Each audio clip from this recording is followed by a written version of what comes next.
એક વરની કમાણી છે, એક વરસાદે તાણી છે. એટલે આજે જગતનો તાત જગતના નાથને બે હાથ જોડીને વિનંતી કરે છે કે કોઈ કારણ વગરનું રાજકારણ તું અમારી હારે રમ્યો છો.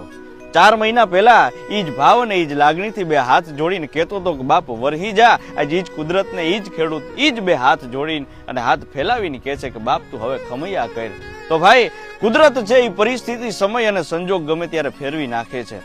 પણ આ દેશની ઉપર, આ ધરતીની ઉપર માત્ર ને માત્ર કોઈ સહન કરી શકે ને તો એ ખેડૂત છે. કારણ કે મનની મનમાં જણાય એ આમ બધાને કહેવા જાય તો કેમ થાય, તોય દાંત કાઢતા કાઢતા એ કહેતા હોય ને. કારણ કે આખા વરનો જે આ મોલ છે ને એના કંઈક મૂલ લેવા માટે થઈ આગળના ઘરના જે કંઈ પણ આયોજન છે એ પૂરા કરવા માટે થઈને ખેડૂત મહેનત કરતો હોય.